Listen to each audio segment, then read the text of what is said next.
Hello everyone! Welcome to a Dark Spadil video. I know I've always been doing Dark Spadil videos, but it is what it is. What can you do? Mr. Hotstuff has uploaded a video that we're just gonna listen to, I guess. I was trying to get the today's pre-stream, like some of it, in this video, but apparently Twitch just doesn't like me today. We'll try again maybe at the end of the video and we'll see what happens, but we're just gonna do what's here and work our way. There, I guess. Oh shit! And now we start the stream. Here we go. I said, ha, ha, ha, ha, ha. This music is great. Music's great. Now, I've watched some of his Jump Force stream, and for some reason, his Jump Force streams have just been him dancing. I don't get the meme, but it is what it is. By the way, without giving too many specific details. Too many perfect. In about a month's time, I may be appearing on a podcast. It's been a hell of a long time. So, Dark, being the pro that he is at this, like, this is kind of how smart he is. Instead of waiting until you get more concrete information and you have stuff that's set out and all of that, he tells us, like, weeks to months in advance where everything's still unsure. So, he tells, I'm gonna be going at a podcast, and this might lead to people, like, finding out who he's going with, trying to get him off of the podcast, etc. He knows he has fans that kind of get into his shit about it. So, I don't quite get what purpose was this to just tell us straight up, oh, I'm gonna be on a podcast, dude, when he could just, I don't know, not tell us? I mean, he could just wait until, like, stuff is set up and see, like, if he's for sure gonna be on there, because he's been adding this to his pre-streams as well. I should say, I'm gonna be on a podcast. I'm gonna be on a podcast. It's not sure yet, but it looks like we'll be on a podcast. And it's like, you should just wait until, like, you get something that's more definitive. That way, you know that it's happening. Whatever. Since I appeared on any show of anyone, and I got an offer, and I've been talking back and forth with a couple people, and I may be on a podcast next month. And if it does work out, it may be good timing, because if the podcast goes well, it could end up being free publicity. Now, people can use their big brains on this and try to guess who the what the podcast is, who's hosting him, whatever. But if you dig up in January or so, he got a tweet from a Twitter handle by Drunken Peasants, and they did a video on him, I believe, that was kind of shitting on him or whatever, and they kind of baited him into being on their podcast. Now, I said this on Twitter, I think one of three things could happen. One, he ducks out last minute, like, because people are going to tell him, I don't think you should go on this podcast, Dark Spadil. The podcast is toxic. Blah, blah, blah. I mean, and I'm not saying that, like, oh, trolls are going to say it. I think his fans are going to say it too. Or some cuck, whatever. It doesn't matter. The week or the day before the day of, he's going to be like, I'm sick, guys. I can't do it. I have a stomach ache. And just not appear on it. Or just not do it. That could happen. Two, they bait him on, and he's like, okay, guys, about the podcast. And they're like, oh right, so Dark Spadil, this and that, and just kind of roasting him and saying that he's sleazy, stealing money, bring up his hypocrisies about him preferring Twitch, all this stuff, whatever it's gonna be. Could be that. Or, thirdly, it could be he goes on, and there's like, hey, Phil, you like Street Fighter? You like Street Fighter 2? You like, video games? Cool, man. Yeah, I like your videos. And just completely do that instead. Personally, I think the third option's gonna happen. He's gonna go up on that podcast, and it's just gonna be lowball questions like, oh, do you like video games? What do you think of this game? What do you think of Street Fighter now? It's gonna be that kind of shit. I don't think it's gonna be the second option. That seems a little too ridiculous. And the first option is possible, but he's been on a podcast before. And this podcast, I don't think it's as big because like I kind of visited their Twitter for a bit, and they get modest attention. It's all that they're not tiny and they're not huge. It's kind of like they're bigger than Brian for sure, and they're bigger than Venom's Fat Man. But I think it's a little like a group that is about to get big, I guess, in that general area. So I don't know if it's necessarily going to benefit Darks Vidal necessarily, but back and forth with a couple people, and I may be on a podcast next month. And if it does work out, it may be good timing because if the podcast goes well, it could end up being free publicity, which number one obviously helps, and number two, as you remember, like I said, next month I'm probably going to be doing.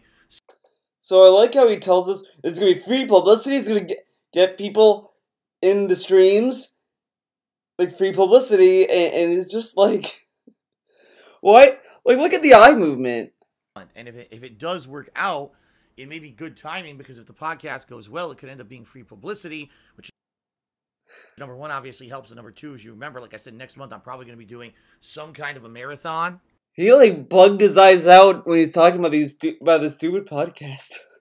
And the thing is that technically, yeah, you know, the like podcasts can help people get known or get a bigger audience, but at the same time, it might not lead to anything. And it could also lead to more haters and more trolls. I mean, it's in late March to try to raise funds for my taxes, so maybe it'll give me some new exposure to a new. And I like how this is the big thing that he's like excited about this podcast. I might get more people to give me money, dude. Not talking with other people, not going on a podcast with other people. It's I could get exposure, dude. I could get money, and it's just kind of sleazy and shitty. I kind of think it's really dumb that these people go for him for this podcast, even if they're like doing for the lulz. I think it's kind of dumb because this guy doesn't give a fuck about the podcast. He cares more about getting the money, and that's really what he's doing this for. Usually people do it like, I mean, that's a side, that's like a side effect or a byproduct of the of going on a podcast. Is that new audience will come by. So I'll let you guys know. Is that, but they mostly do the podcast, Jesus, to just relax, talk to other people, like, whatever. They don't really do it because I need to get people to come to give me money. I mean, technically, they like interviews and podcasts kind of do that, but the other thing is I've noticed when Darks Vidal goes on podcasts, he's kind of fake during it, and the other thing is that he acts as if it's an interview. Yeah, that's like the nature of it. Like sometimes when you're a guest, you're mostly going to be interviewed, but at the same time, like when he's there, he doesn't really talk about anything. He doesn't pitch anything. Like when he was with Brian on Brian's podcast, he was just kind of there. They asked him like dumbass questions, then all he did was answer them. And that was it. He didn't really say anything else. He didn't really contribute to the conversation. He was just kind of there. So I don't know why the drunken peasants want a guy that has a hard time talking to be on their podcast, but whatever. The details when I have them worked out. I do not have them worked out as of Then why yet. tell us? I'll give you guys. Why tell us now about this podcast that you may or may not be joining? Maybe a couple of weeks notice so that we can hype it up. Hype it up, first yeah, of all, I've been okay. on a show or anything in a long ass time, so. Take a sip. Okay. No worries. People are saying, what about trolls? Don't worry about it. You don't have to worry about any of that. Don't worry about it. Like Bond seats. They didn't have to worry about it either, right? Remember that? People in Spawn Seats said that they're anticipating the trolls. They're ready for them. Don't worry.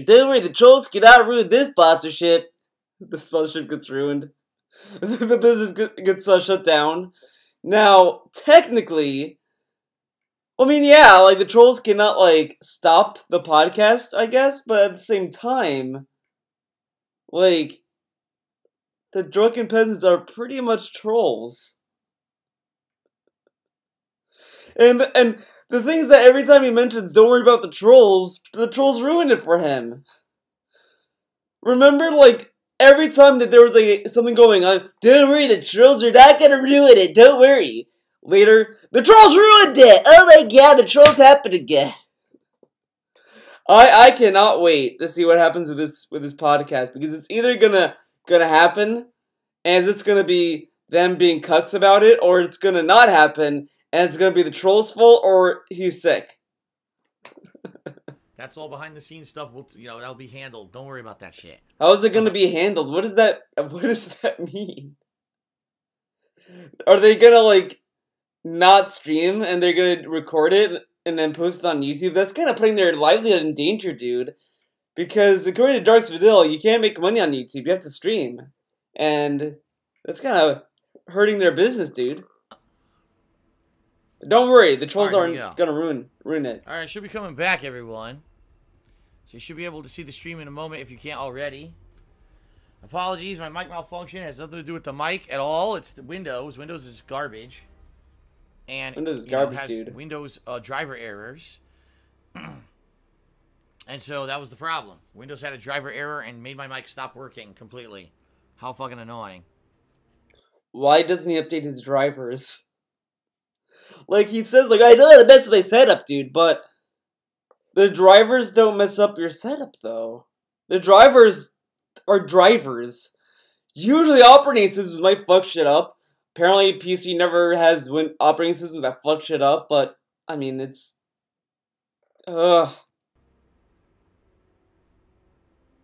It's still stuff that you can kind of fix.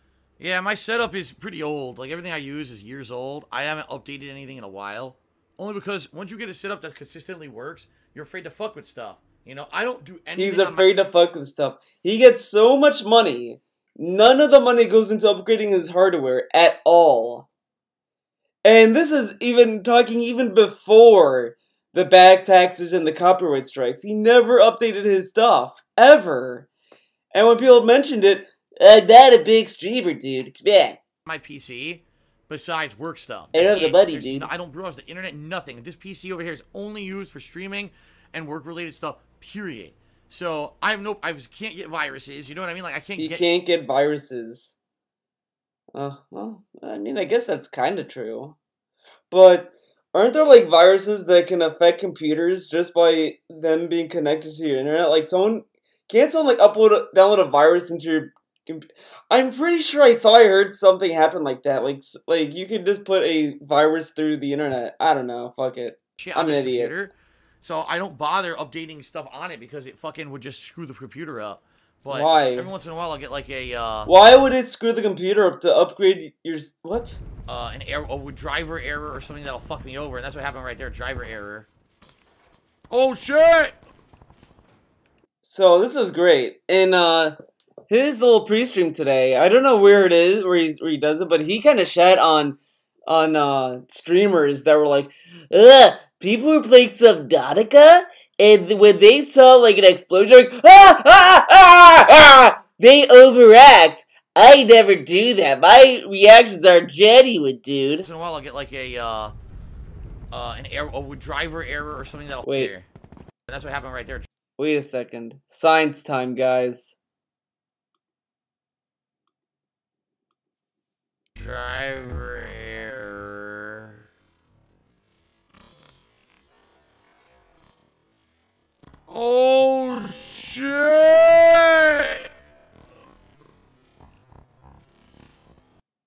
See, he's not a clown, dude. He's not a children's entertainer.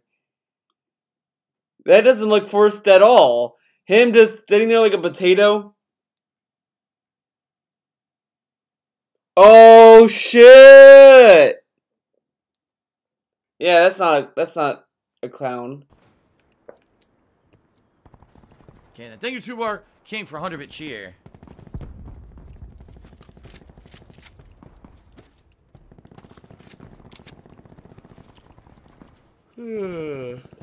Blackout.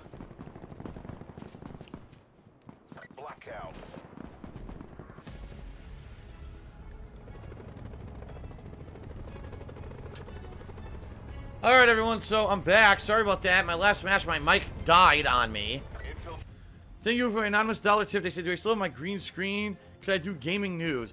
My green screen is not for an office like this. The green screen that I bought is humongous, okay? The green screen, I don't know if I ever showed you guys a picture of it. Actually, I don't think I ever did. It's the length of my garage.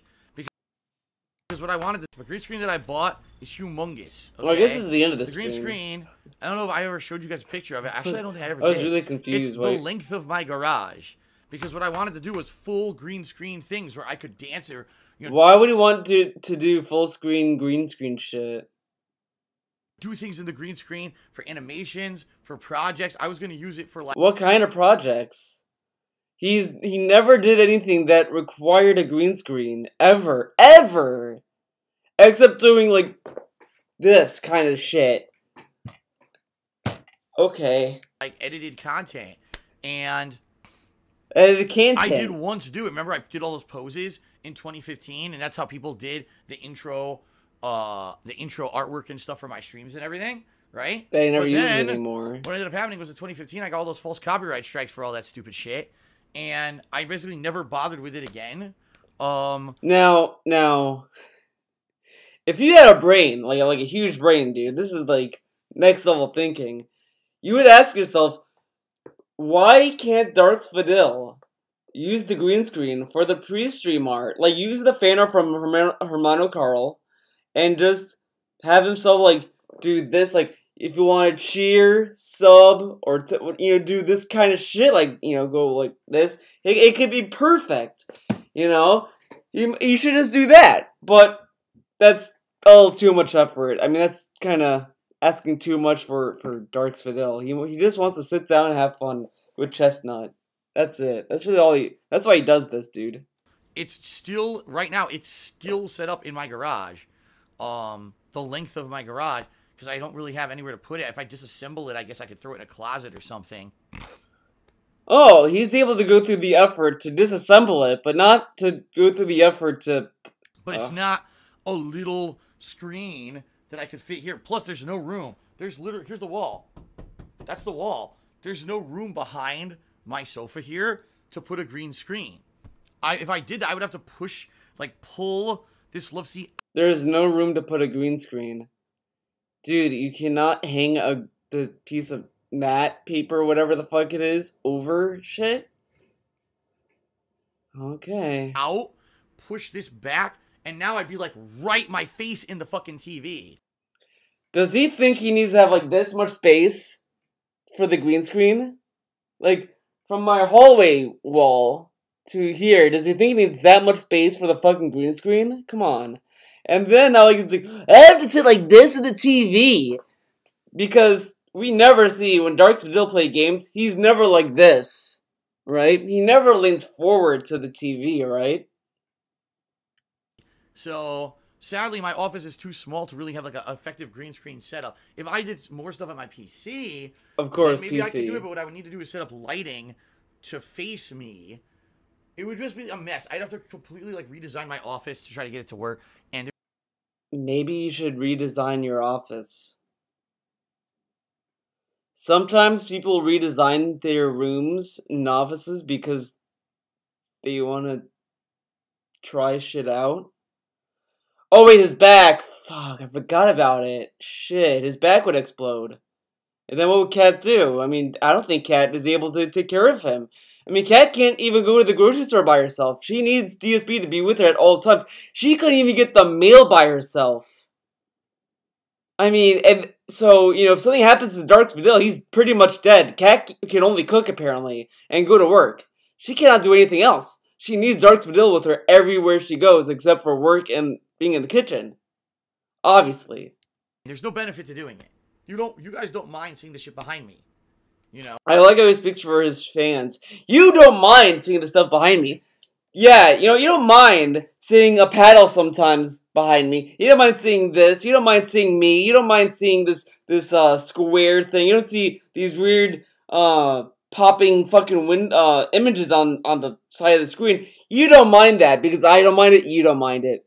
Very nice. No, it's not a big deal. It's not distracting. And even though so many streamers, oh, the green screen's so cool and hip, it's not. It doesn't. Green screen's so cool and hip. It's not. Yeah, that's why people use green screen because it's hip, dude. It doesn't add anything. It doesn't. It doesn't add anything. I love when he says this because because how many times have we seen? I don't know where to put my camera when I'm gonna play this game, dude. I don't know where to put it, so we have to deal with it. And then he always says like he doesn't know where to put the camera. It's a mess.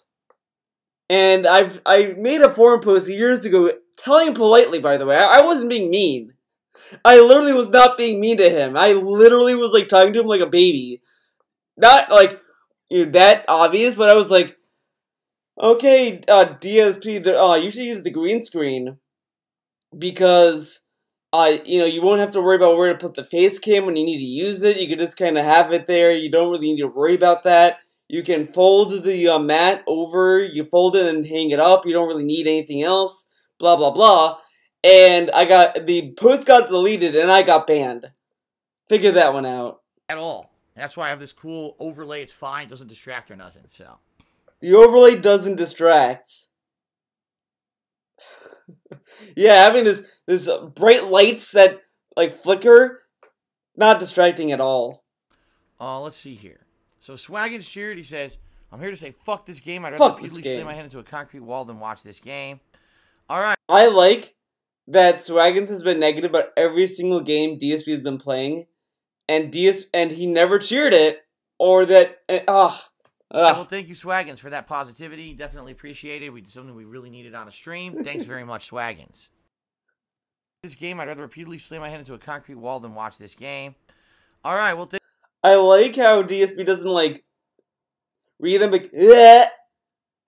Well, Swaggins, well, yeah, that's your opinion. You know what? That's fine. I like the game. It is what it is, dude.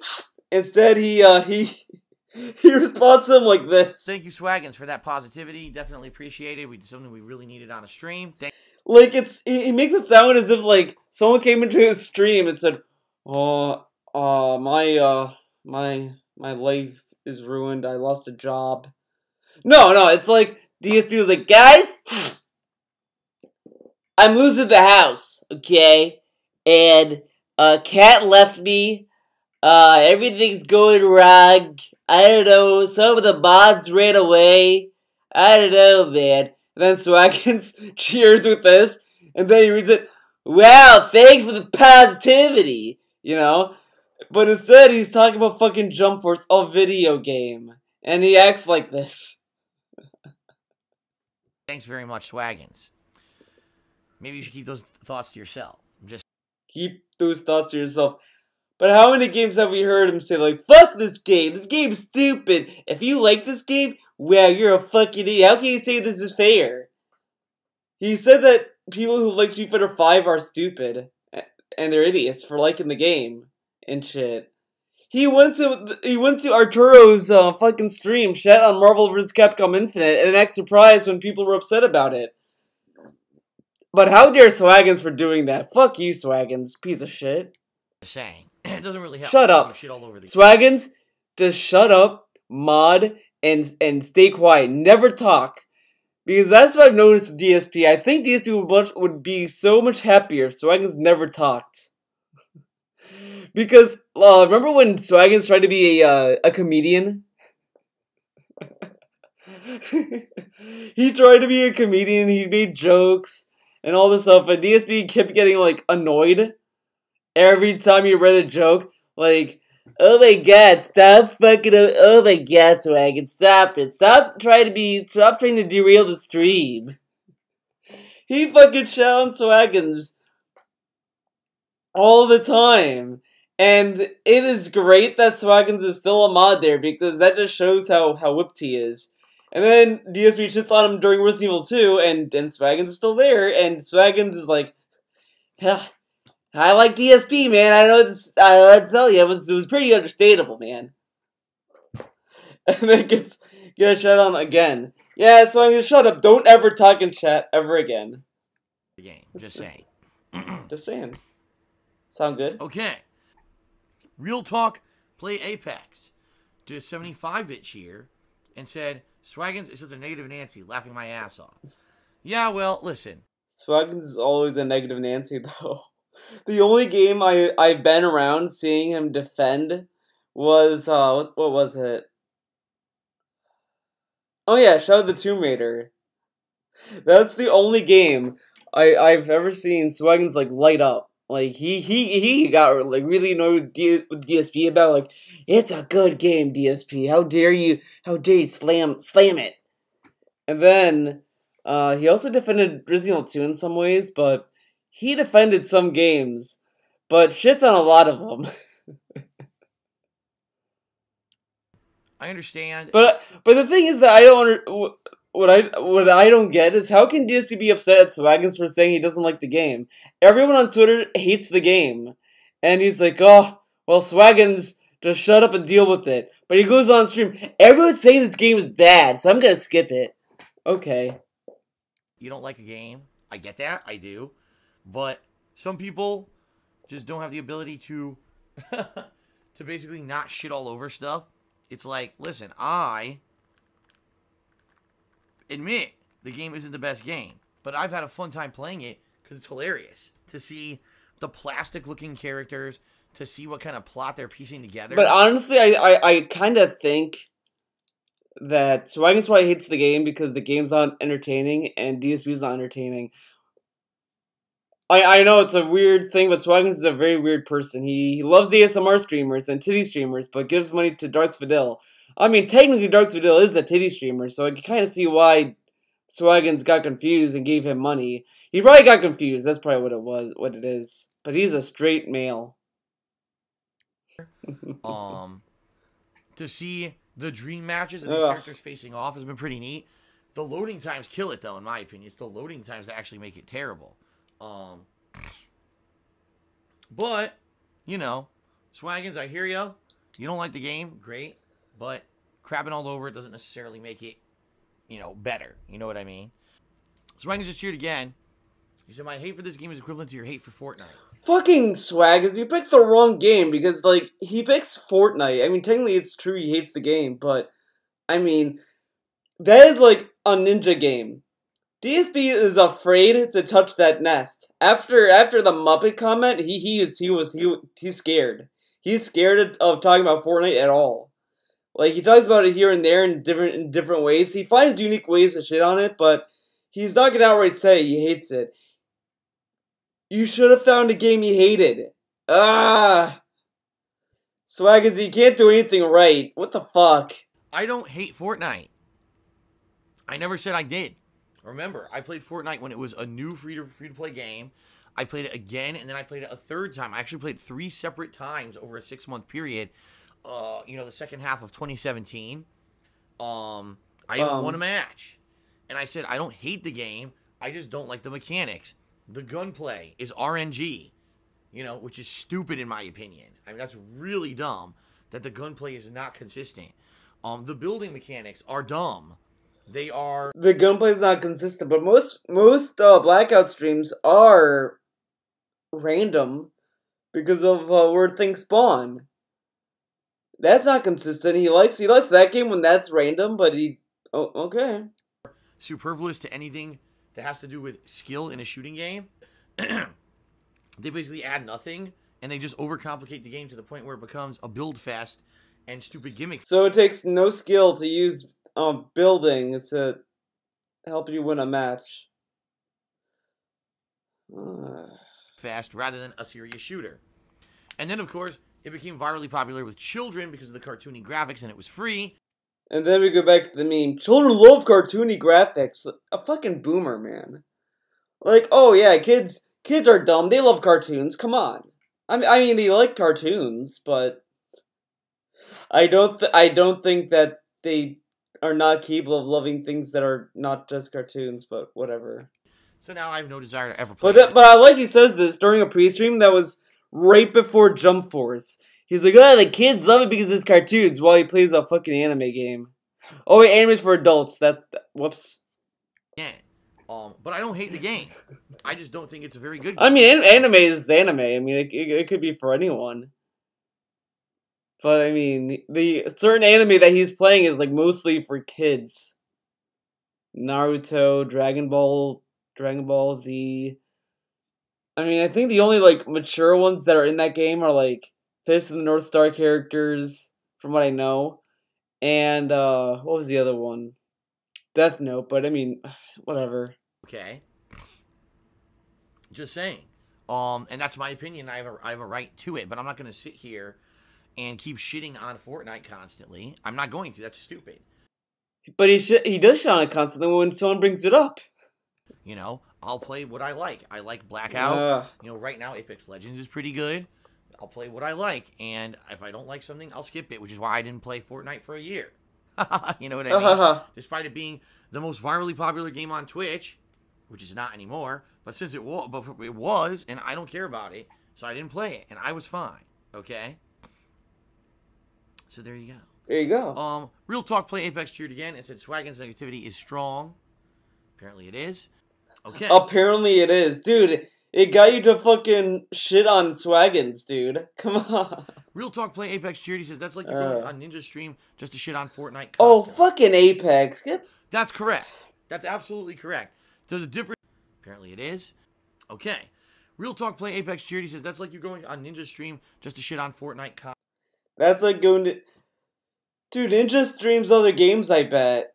Whatever. I'm not even going to bother looking it up. I don't care enough. That's correct. That's absolutely correct. So the difference here is you can not like something, and that's okay. You can voice your opinion. That's okay. But to actively go to somewhere where you know that thing you don't like is going... I'm a variety streamer. People come to see what's up. See what I'm playing, man. Swaggins goes to see what's up. I don't like this game's piece of shit. You knew what we were getting into, Swaggins. I thought you were a variety streamer. I thought people have to come to your streams to see what you're playing. Well, oops. To be just to spout your negativity, that's a waste of time. You know? People are negative on the internet. Who knew? People come on here all the time. They hate me for whatever various reason, and they just try to shit on me during the streams. Like, because it gets a reaction out of you. You, like, go on rants, tirades, you, like... Oh. Why are you here, then? If you don't like something, just avoid it. If you actually don't like something, don't show up. Don't show up, right? dude. I don't go to a country music concert because I don't like country music. That would be pretty stupid if I go... But that's... Okay. This analogy is, like... It's dumb to begin with, because, one, to go to a country music concert, you have to pay tickets to see. Pay tickets to see it. You cannot go to a country music concert without buying a ticket. Going to a stream costs $0. Actively go to a country music concert and the whole time boo the musician because I don't like country music. I'm an idiot. I'm a complete fucking moron if I did that. So why would you do it on a stream, right? So it's the same methodology. You don't like something, skip it, right? I mean, it wouldn't work if you use a TV analogy. It's like going to a TV network you don't like and watching the TV network. That makes a little bit more sense. It's very simple. Whatever. Very, very simple. It's simple, dude. Okay. It's fancy to learn. Swag is just cheering. He says, you know, I feel like I should at least show up regardless if it's a game I like or not because I have the duty to moderate the chat. It sucks when there's no Oh, Swaggins, fuck out of here with this. I have to go in the chat and moderate. Yeah, you fucking moderate, Swaggins,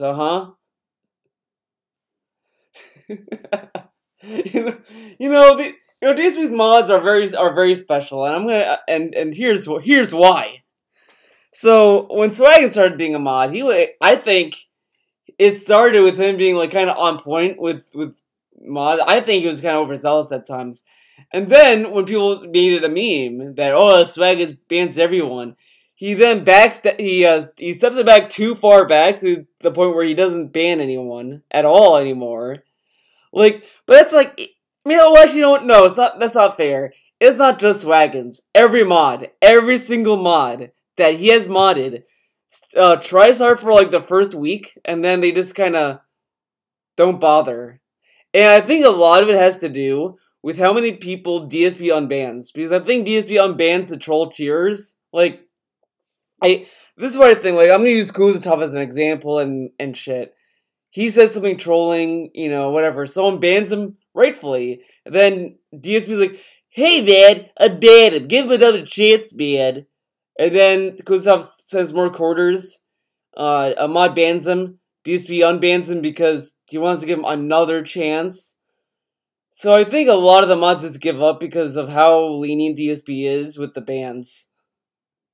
Now, some of the bans are ridiculous, and I think those people should be unbanned, but I mean, I think the mods are kind of, they got fucked over. I just think a lot of it has to do with just how shitty his chat is and how shitty it's run. Wow. And, you know, I do appreciate that, Swaggins, and I understand that. You know, so Swaggins saying that is just fucking stupid. I mean, like, let's go to, this is the chat from today. Look at this. So far, the only mod I see is Ramon's Law right here, right? Where's Swaggins? Where is he? Ratchet Fan's there. Kekkin's there. Oh, you know what? I think today some like monkey business was going on in chat today, and he probably went to mod chat and was like, guys, come to the street, there's shit going on, and they all ran because there was like a bot messaging people about stuff and cheered, and he wanted all the mods to be there to keep a close eye on it. But yeah, where's Swaggins? Where are you, Swaggins? Ratchet Fan's here. What is this? Dude, where's Swaggins? Nowhere to be seen. Okay. Yeah. Oh, I gotta show up to stream, dude. I cannot not be at stream. Okay, Swags. Okay. It's a little different because you're someone who is here to help, and I get that. At the same time, you coming in to crap on the game doesn't help. You know what I mean? Like, he always comes in to crap on games. Game, I'm gonna be here. It's like his thing. Moderate the chat to help Phil, but then coming out and publicly saying, "Oh, I hate this fucking game. It's a piece of shit." It doesn't help anything. You hear what I'm saying, man? I love the dad voice. You hear what I'm saying, man? You understand? You understand what I'm saying, man? You gotta be positive, okay? Again, you know, I appreciate your help. If it really is something that absolutely bothers you so much, then you don't have to be here, all right? But if you can stomach through it to moderate, I appreciate that, but please don't constantly take every moment to shit. Oh, he's on fucking break. That's why the mods are here. Because someone's singing Hobo or a Dog. So yeah, he's on break. It's very weird. It's a gimmick, I guess, for these mods. They show up for the breaks, but they don't stay for the stream. Like, I guarantee you when DSB comes back from break, they're gonna fucking leave. It's gonna be clear. It's gonna be no more mods. Oh, dude, look. Playlist.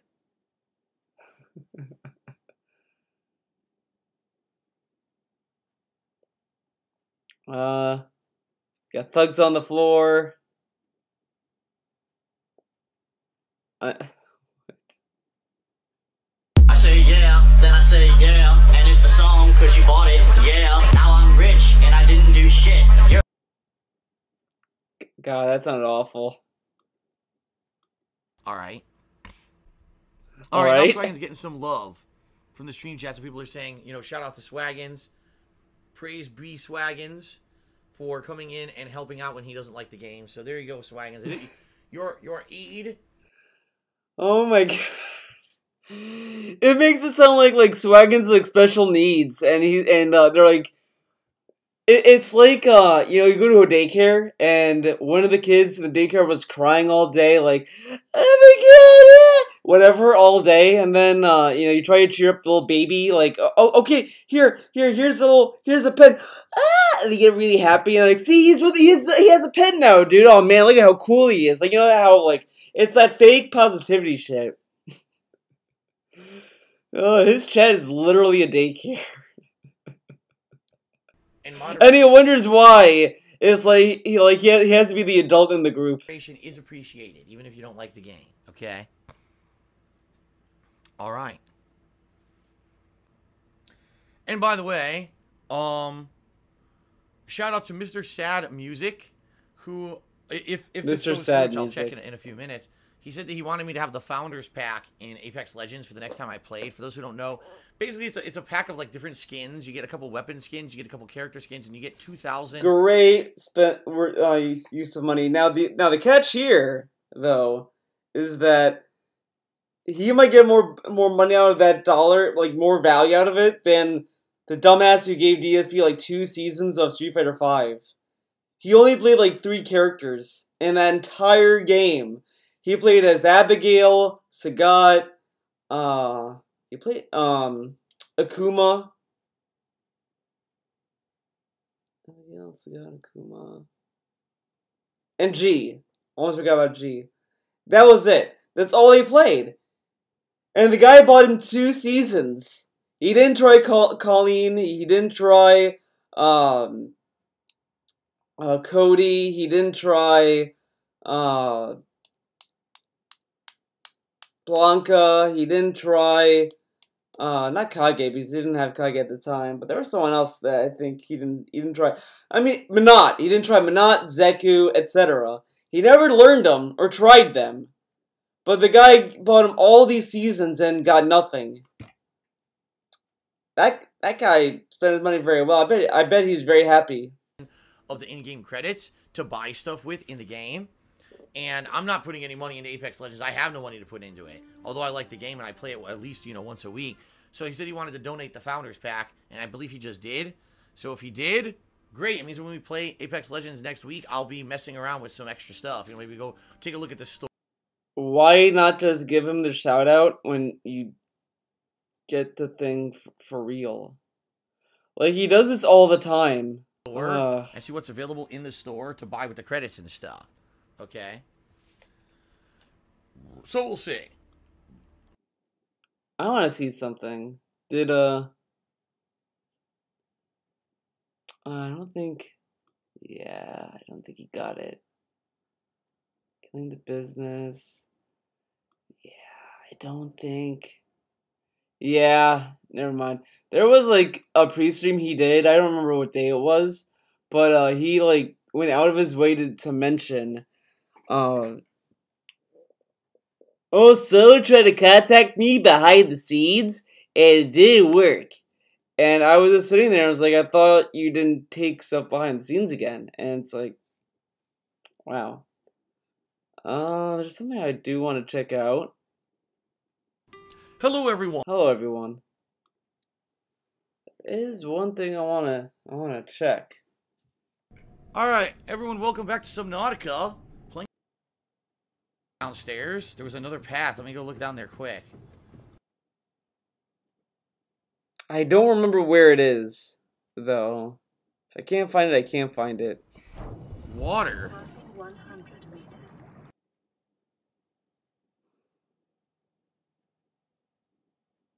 Completely fucked up, man.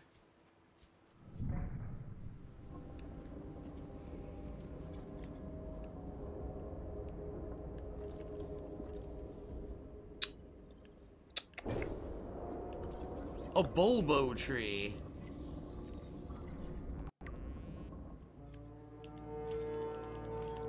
I'm getting bulbo tree fragments, look.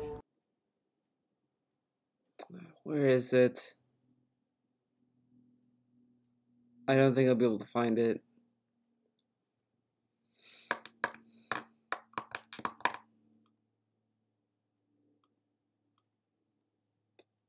Oh my god, Susan, please, I'm not even streaming.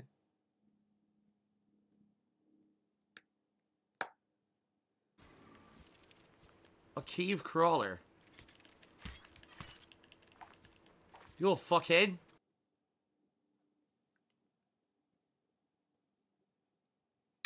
Oh my god, I'm not even streaming, YouTube. Why can't you do what I want you to fucking do?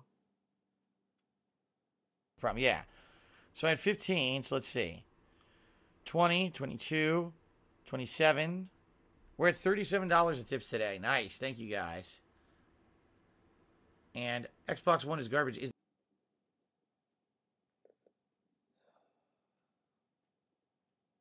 the top tipper of the night. Let's Get him up there. What? Someone mentioned Kozatov in DSP's chat. What the? You've got to be kidding me.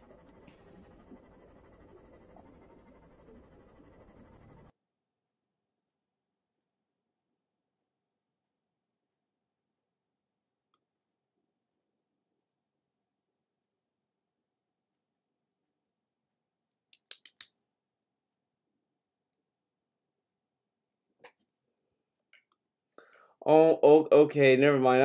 I'm done. I give up. I give up. Susan, you fucking ruined it. Oh wait, we're gonna do that a little bit later.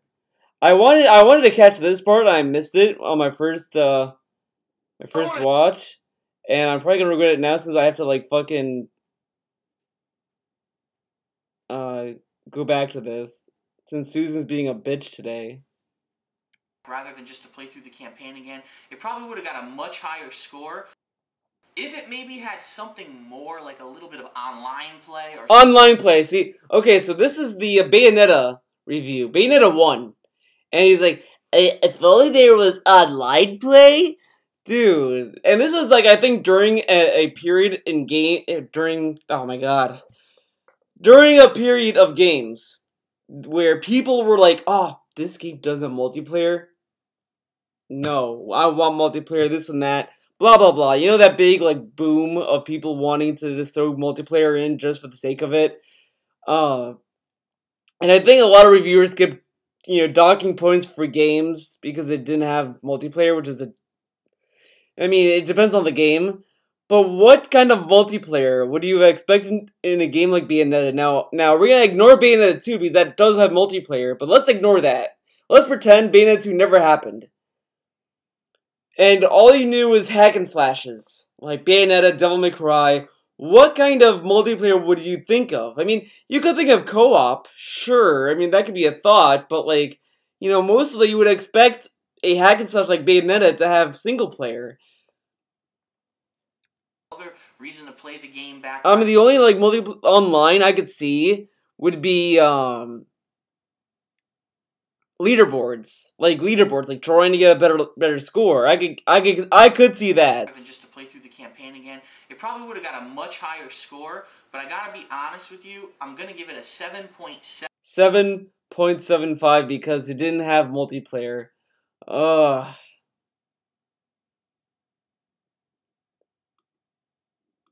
Darksiders. So this is DSP. This has been The Hateful Truth. I hope you enjoyed it. The and I'll see you Mayo. next time The Mayo for Shuffle. Darksiders. The Mayo Shuffle, dude. Alright. As it loads, Dude, look here at we go. these See you next moves. time for I'm gonna be honest, as a Greek myself who happens to be white, I cannot. I'm jealous of the Mayo. I mean, just look at these killer moves. We're gonna even slow it down. I think he goes too fast for us to really appreciate the Mayo Shuffle. Okay, so let's watch the Mayo Shuffle in slow motion.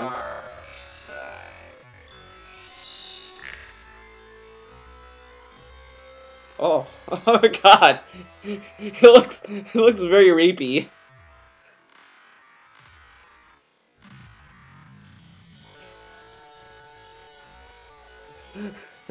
He like does the duck lip, he does the little arm shuffle, it's something. So that's that. Now let's go to this review. Wait, hold on. I do want to see one thing though. I want to see one thing. Hateful Truth. Did he ever do a Hateful Truth for a Kingdom Hearts game? Oh god. Did I just spoil the game for people? Whoops. God damn it.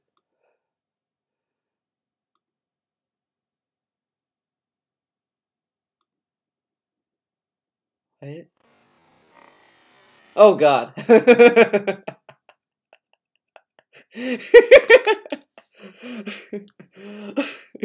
Great face. He looks so confused.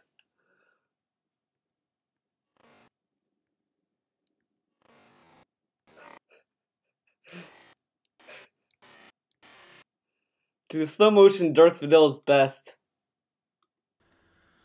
Ladies and gentlemen, I am Darkside Phil, and I literally... So I wanted to watch this.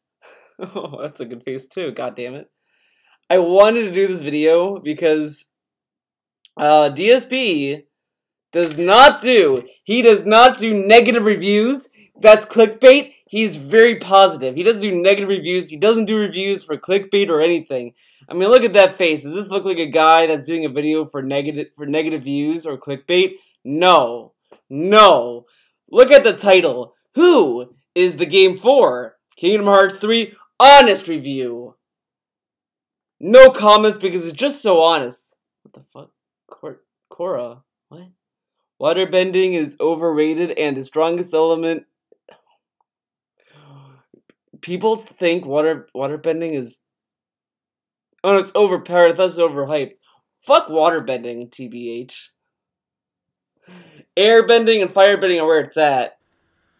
Ladies and gentlemen, I am Darkside Phil, and I literally moments ago just completed my playthrough of Kingdom Hearts 3, which actually clocked in a little bit over 31 hours long, but in reality, one day when I was playing it, I had left my PS4 on for a few hours during a break, so I know that actually probably clocked in at just under 30 hours of gameplay. I have a lot to say about this game. I like how he had to tell us that when he could just say, oh, I don't really want to harp on many things too long. So what I'm going to do is try to compartmentalize. Compartmentalize. Why not just say summarize? Why does he keep having to either make up words or use fancy words? I mean, he's talking to fucking 12-year-olds. I mean, does he really need to make sure... And the thing is that, like, young Darksvidal, I mean, he used fancy words like hoopla and shit. Not hoopla. Faux pas and shit, but that's, like, whatever. That you could kind of, like, ignore. But this is, like, intentionally, like... This is, like, almost infinite 55 tier of using big words for no reason. I mean, but it's more pretentious coming from Darksvidal. Infinite is just infinite. He's in his own league of fancy words. My opinions on the game and give you full disclosure when I review this game, because I think this is one of the games people have wanted me to review more than any other game recently. And Really? Really? Who wanted this? His viewers didn't really love his playthrough. Like, I haven't heard a lot of people say, yeah, man, your playthrough of Kingdom Hearts 3 is spot on, man.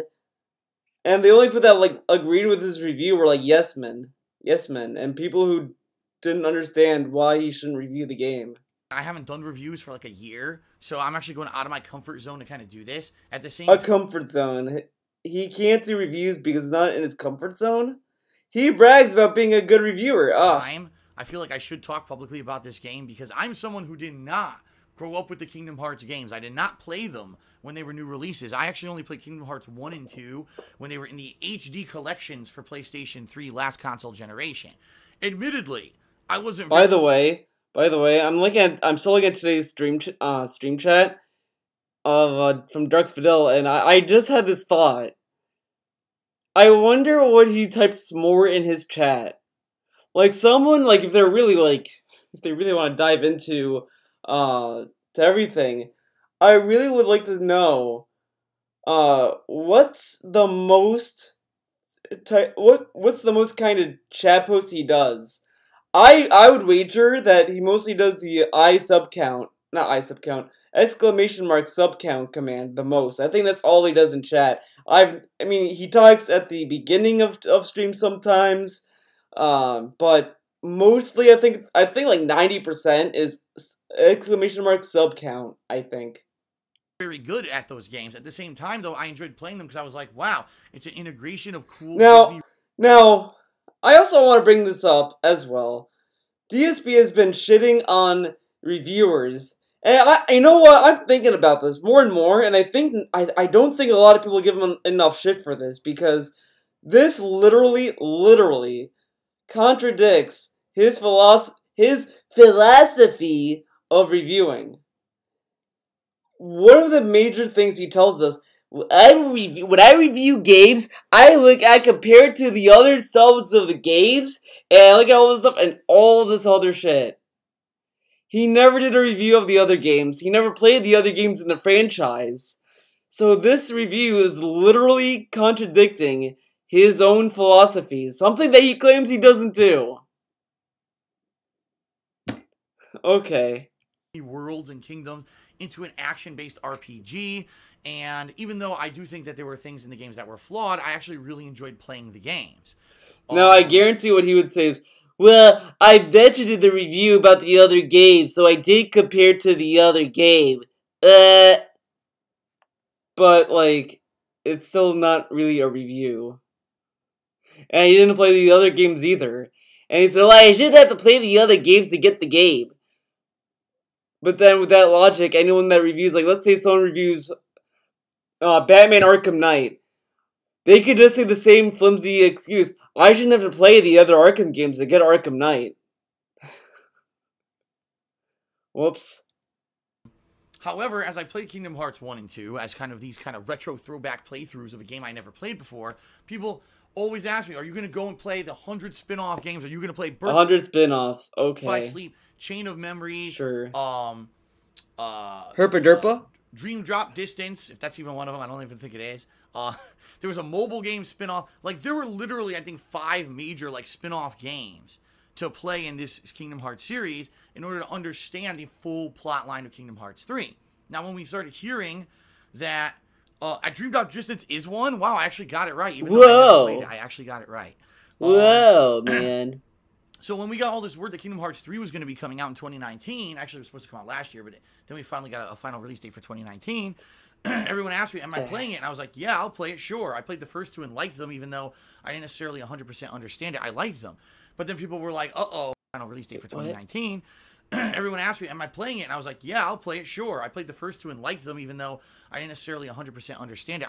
He didn't understand the first 2. The first 2 are like, is like when the game was like grounded, like it didn't have anything going on other than those 2 plot lines. I mean, I think the only thing that they did with it was they had the Game Boy Advance game, but I don't think a lot of people gave a fuck about that game. I think everyone just said to skip it. No one needs to worry about Chain of Memories. Oh, okay. I thought the okay. I liked them. But then people were like, uh-oh, but Phil, you're not going to play all the spin-offs, all the other games in the series. How are you going to understand the plot? To which I said, I don't know. I don't know. You had like 13 years. You're telling me you couldn't play one game a year? Or one game every 2 years to get ready for 3?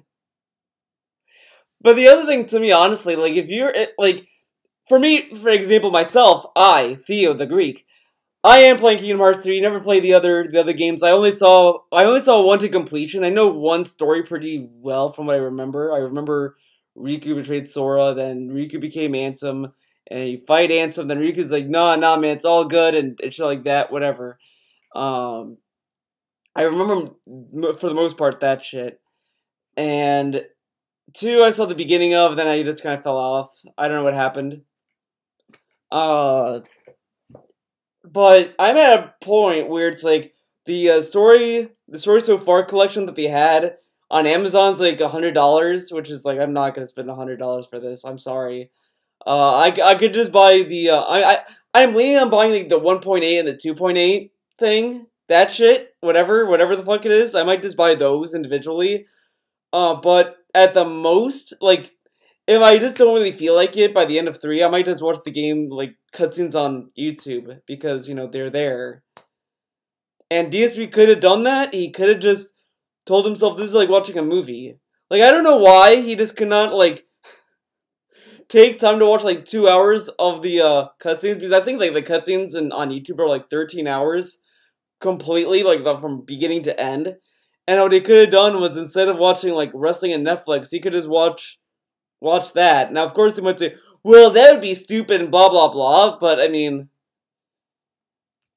whatever. Quite frankly, I don't care. Because not going to play all the spin-offs, all the other games in the series. How are you going to understand the plot? To which I said, I don't know. Quite frankly, I don't care. Because... That head motion is so weird. It's like a chicken. You move like a chicken, dude. But if you didn't care, then why play 3? Why care so much to play 3 then? That's like me playing MGS1 and then saying, I don't care about Metal Gear Solid. And then play MGS4. I mean, 4 is... I think you could kind of get into 4 just fine. But, I mean, it might be more fun to play the others, but... I mean, it's... Ugh. I want to play the numbered installments in a franchise, right? It's okay if there's He wants to play the numbered entries. supplementary materials. But for me to play a numbered entry in a franchise, and you're going to tell me I'm not going to understand the plot at all because I didn't play 5 more spin-off games that would cost a ton of money and be a huge time investment. Okay. A ton of money. Okay, one, he has the games on PS3. All of them. Those games came with the fucking portable versions of the game. I think the PS4 version of it came with the Vita versions of the game, like the Vita spin-offs, I think, and shit, but whatever. That's one. Secondly, he had a 3DS already. He has a Vita already. He has these platforms already. It wouldn't be that much. He acts as if he's gonna have to dump another $5.99 on something just to play one game. That's not the case. Okay. Man, that's ridiculous. And I've been saying that all along. Like, that's going to be on Square Enix if Kingdom Hearts 3 comes out and you play it and you can't understand the plot. Because there's going to be people just like me who haven't played 7 other games and are going to want to play this game. Will they understand it and have fun with it? I understood it. Oh, well, so far, I made it to the Toy Story level. So, the story seems pretty fun. The only issue I've had with it so far is the fucking names. So many names to keep track of. Xenohorde, Xenomans, Ansem Xenohorde's over there. Xenohorde went back in time, he went forward in time. Xenohorde is in all of us. Xenohorde's over there. Like that, like so many names. So many names to keep track of. I mean, calm down. That's the perspective I'm coming into Kingdom Hearts 3 with. And by the way, I tried my damnedest watching the cutscenes that were... Oh, he tried his best, right?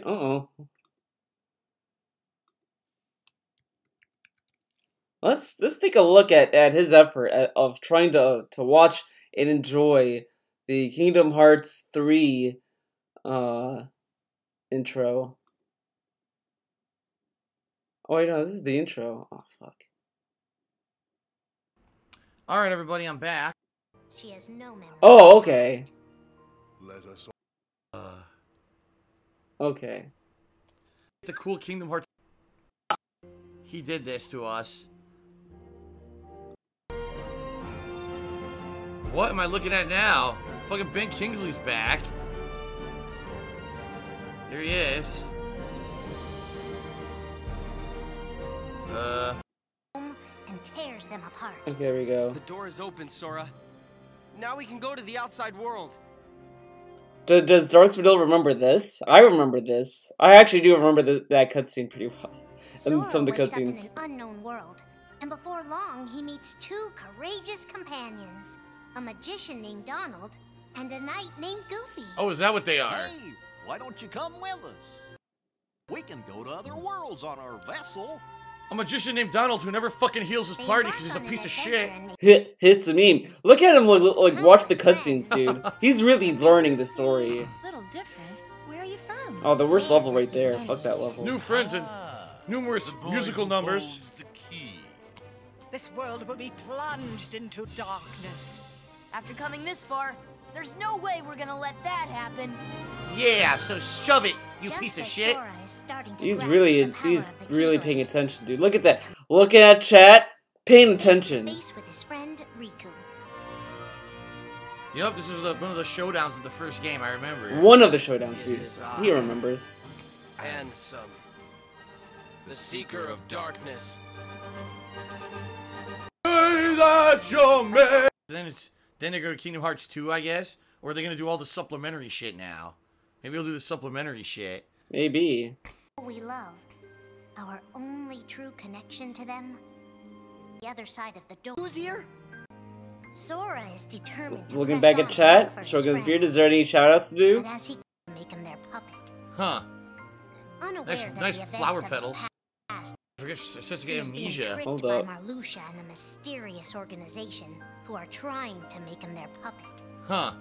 Huh. Unaware Nice- that nice the events flower of his petals. past have Oh, the rewritten flower inside petals. his mind. That's what he pays Ah. attention Races to. to the top of the castle to save a girl named Nominee. Well, it gets better. It gets better. Interesting. What happened to you? What's that mean? You want me to abandon her? But there, he learns the shocking truth. Even if you come for me, Hold up. It's gonna. what then? It's coming any If you time. don't stop this, no one will. Nominee has special powers. And she's the one who's been changing Sora's memory. Hmm. Just make it count. Hmm. Stroking that beard, trying You've been to see if you can to understand protect it. all this time is really a manipulative witch who shackles people's hearts. So she's the witch. Erase my memory. She's the witch. In Ah. my heart. I promised. I'll always protect you. You have to believe me. Lower the volume a little bit. It's really loud. From the truth Oh, because okay. Your heart is weak. Does he say it? Come on. defeat me. Why were they fucking with Sora's memory? There it is. Why were they fucking his memories? They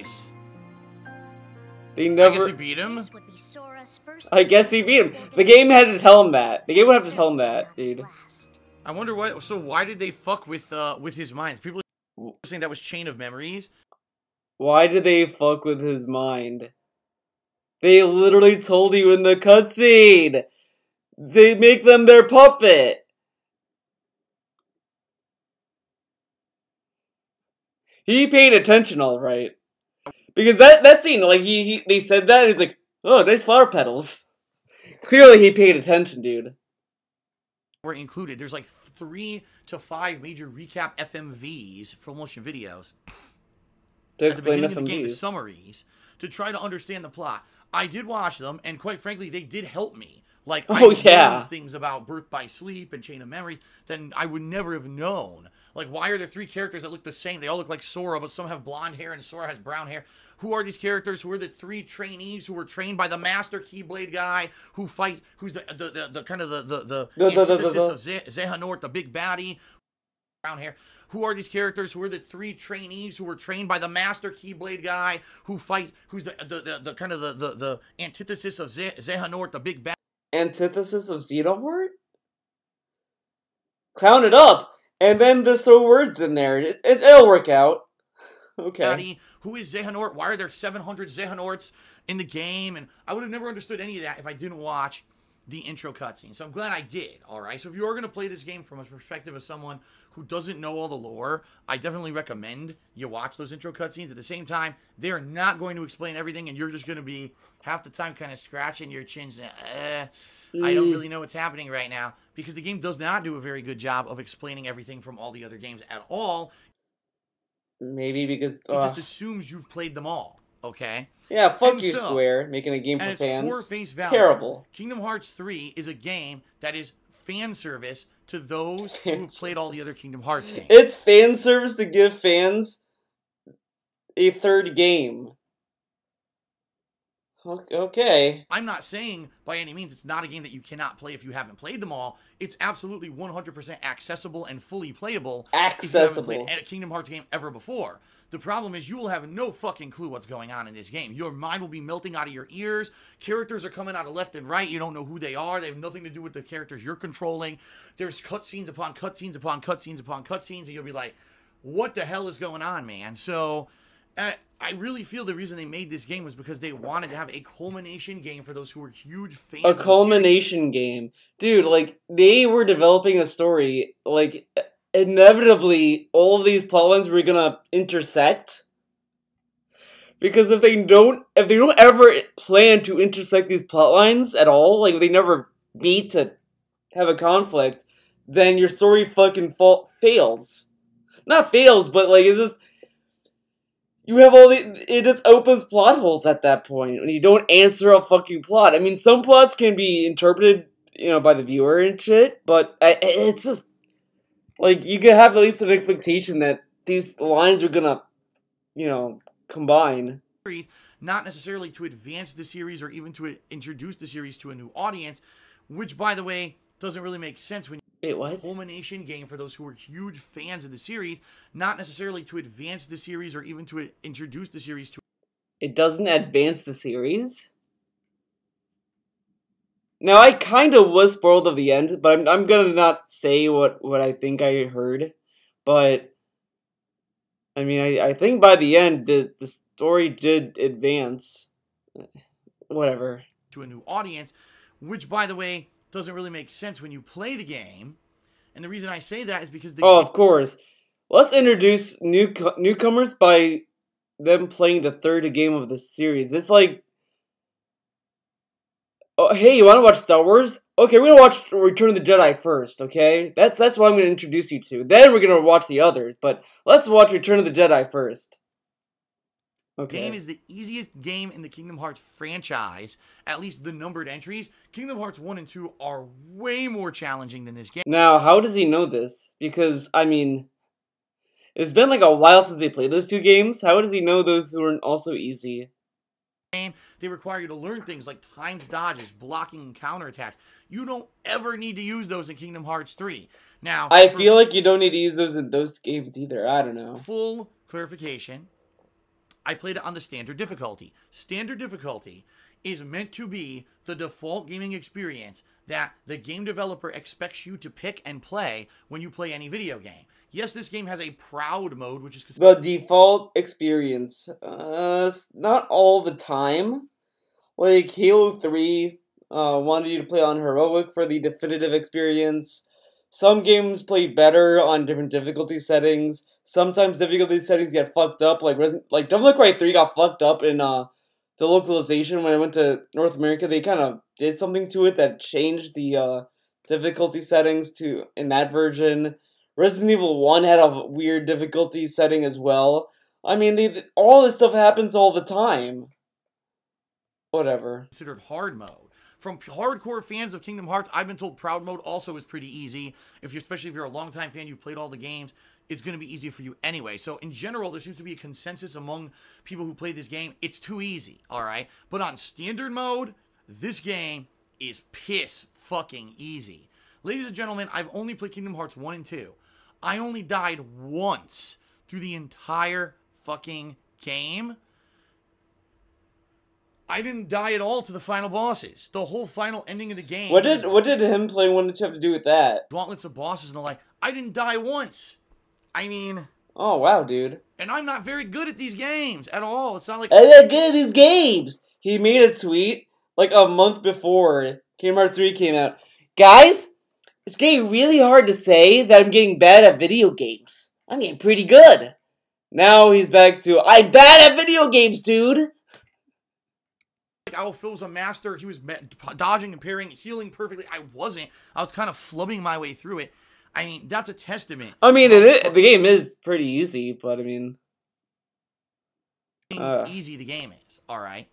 So, Kingdom Hearts... I played easy games too and liked them, though. Does follow the formula of the first two games. You're going to be going through this central hub world in a gummy ship, which is a ship that you build, and in this time, it's better than any other time in the Kingdom Hearts series. It's not just a time killer. It's actually an open world area. You're flying around in a spaceship. I think it's a like time items killer. like money, which is the currency of the game, or money. Level up your ship by now, of course, when you hear it, it's like, money is currency, no shit, but it's spelled differently, so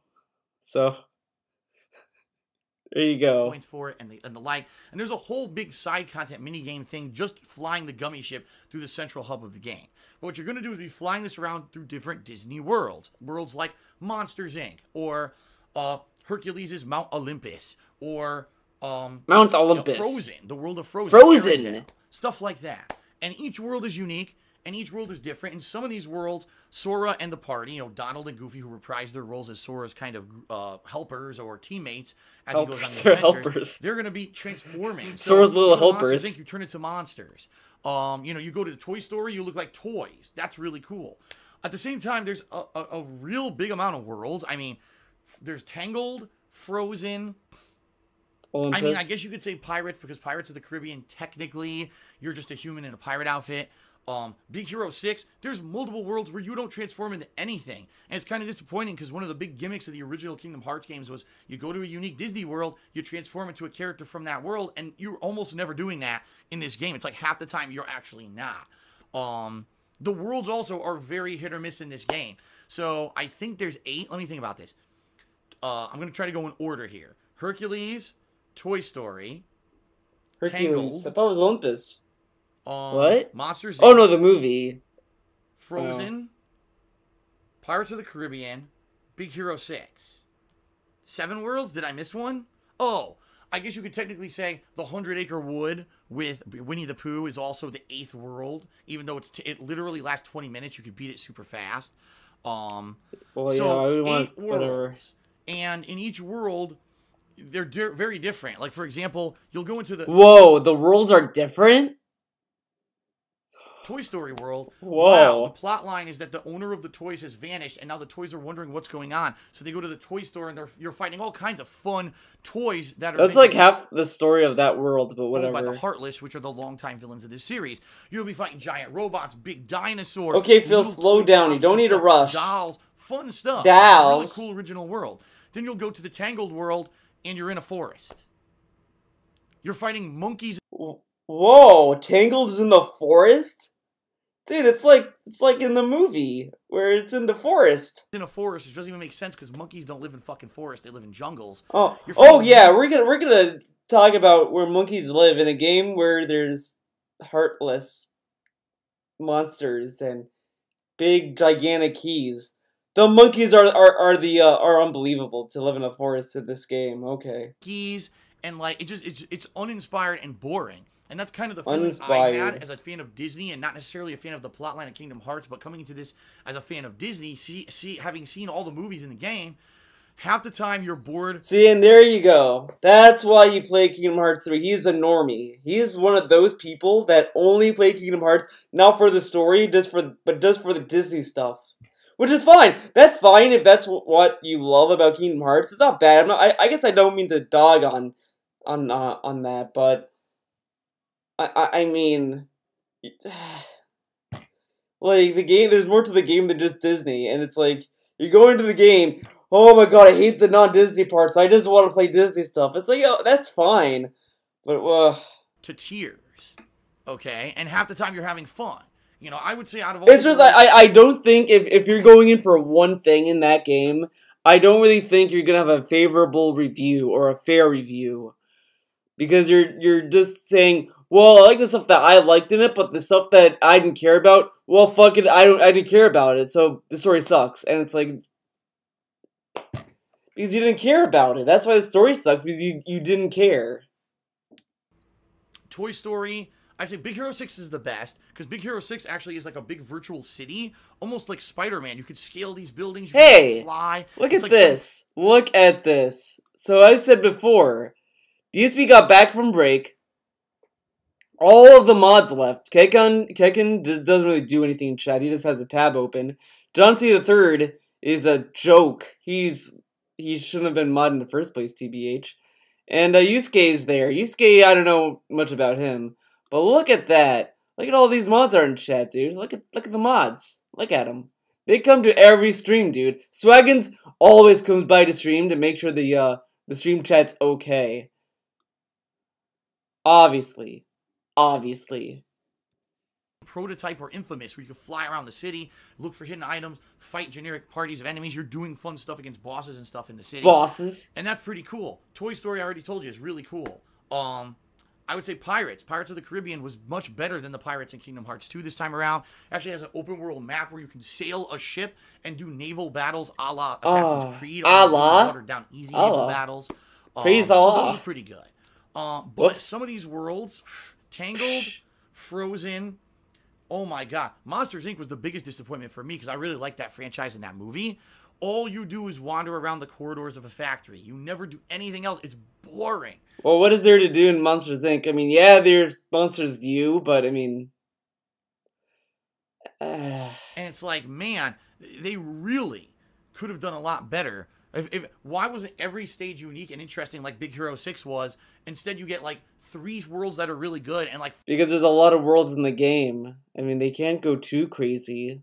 5 worlds or 4 worlds that are boring. And that's not good. You're looking for a balance, and you don't get that balance. The combat of the game, you know what? Before we get to the combat, let's talk about world exploration. This is one of the major positives of Kingdom Hearts 3. One of the previous criticisms that I had about the worlds is they could be very repetitive and grindy. This time around, the worlds are open where you can explore. So, for example, you go to Mount Olympus with Hercules. Not only are you going through a destroyed town that's been wrecked by the Heartless, but then you're actually going to go up a mountain and fight the 3 titans from the actual movie, and then you actually go to the top of Mount Olympus where all the gods are. It's really cool. It's world exploration. You can go through optional areas and paths and find chests and stuff.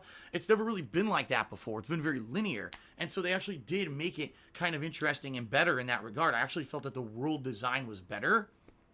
But when you're going into boring as hell worlds like Tangled, wow, we're running through a forest for like an hour and a half, and then you finally get to the town, you spend like 20 minutes there, and then it's over. And you're like, wow, that was fun. Frozen, talk about a disappointment, you never even go to Arendelle. In Frozen, you go up the mountain, down the mountain, up the mountain, down the mountain, up the mountain, down the mountain, boss fight, it's over.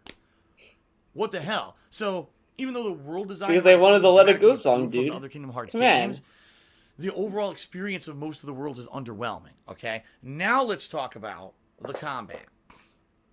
The most watered-down combat I've ever experienced in any RPG, period. I mean that. And I played Final Fantasy... Now I gotta compare this to Final Fantasy. What does that have to do with Kingdom Hearts? They're both 2 different franchises. And then the other thing is that I feel like Kingdom Hearts always had a simple combat system, I feel like, because... I mean, I'm gonna kind of shit on my brother, I guess, but what can you do? My brother could get through Kingdom Hearts, and I don't think he's as a hardcore gamer as I am. I know that's like kind of... well, you know, I will give him credit, though. He is better at Pokemon than I am. He is better than me in Pokemon, I will say. But that's probably because he plays that way more than I do. But I don't think Kingdom Hearts is a complex game. I don't know. Oh god, what was it called back in the day? They had a mainstream Final Fantasy, not Crystal Chronicles, not Tactics. Those are good games. 15. There was a spin-off Final Fantasy. I hate these fucking snaps he does. I can't do it sometimes, but it's like a fucking sassy fat ass woman. Like, you know those sassy not Noah secretaries. Those sassy secretaries like, oh no, you didn't, like that kind of shit. He's like he's so much like a fucking like thought. All right, that was made in the 1990s. That was meant to be a kiddie game. All right, you had Final Fantasy 2, 3, and 4 that were the mainstream games coming out for the Super NES. What games are you talking about? But then you had this one that was yes, Mystic Quest. Thank you. Mystic Quest. This game, Kingdom Hearts 3, is the Final Fantasy Mystic Quest of Kingdom Hearts. It's meant to be for people who don't know how to play the series to easily jump in and win easily. It's watered down to holy hell. Mystic all right, Quest. all you need to do is mash buttons to win. Very rarely do you need to do anything else but mash the attack button, which is X on the PlayStation. Just keep mashing. It'll do endless combos. All of a sudden, after mashing for a while, a prompt will pop up saying, oh, you have a special thing saved up. It could be a special attack that you saved up. It could be a transformation of your Keyblade. It could be something, you know, just insanely over the top. But one of the new things they added to this game are called the attractions. These are supposed to be representations of rides at the actual Disney theme parks. So you've got the merry-go-round that spins. It just has waves of damage hitting the enemies. And you have to do a time button press to destroy all the enemies. You've got the teacups that spin insanely and hit everything on the screen. You've got the splash ride where you're on a raft and it bounces around on a water tread and just hits everything on the screen. One where you get inside of a bumper car with a gun where you shoot the fuck out of everything in front of you like this. Like, not only do the graphics look crazy. I love how he clowns up this review for no reason. During these segments, but they're insanely overpowered. They will clear the fucking screen. They will win boss fights for you. They're just so broken, okay? Now, I like that. I always like the criticism of games that have these little things that are OP, that are probably in the game for fun. Like, oh yeah, just fuck it, have fun. But at the same time, if you want a challenge, and you don't like OP things, then don't use them.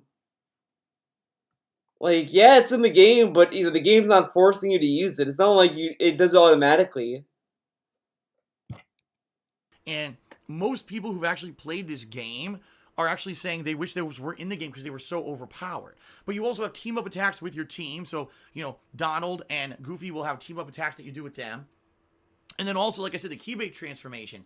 Get 1 or 2 combos with the Keyblade. Oh, activate. Now your Keyblade transforms into claws or a giant, projectiles flying everywhere. And then if you charge those up, you have a big finisher move that you can do. It's neat the first few times you do it, but once you've gotten to like the second or third world in the game, you very much realize it's not going to get any better. You've seen the extent of what the combat is. It's very much just button mashing and destroying insanely huge hordes of enemies because there's no reason to do anything else. I played on standard difficulty. I'm not even going to exaggerate, guys.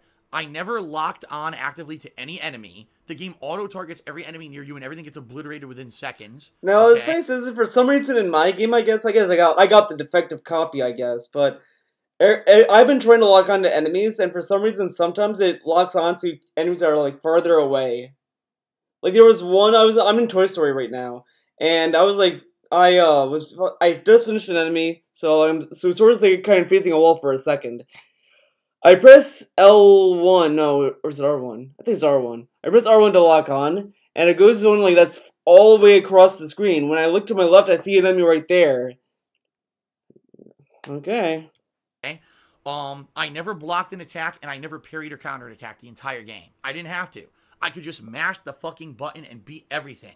Now, the only exceptions would be the very end of the game. Some of the final bosses are a little bit challenging, where you need to dodge a little bit. Outside of that, I never did anything else. I never even locked onto a fucking enemy, and I steamrolled the game.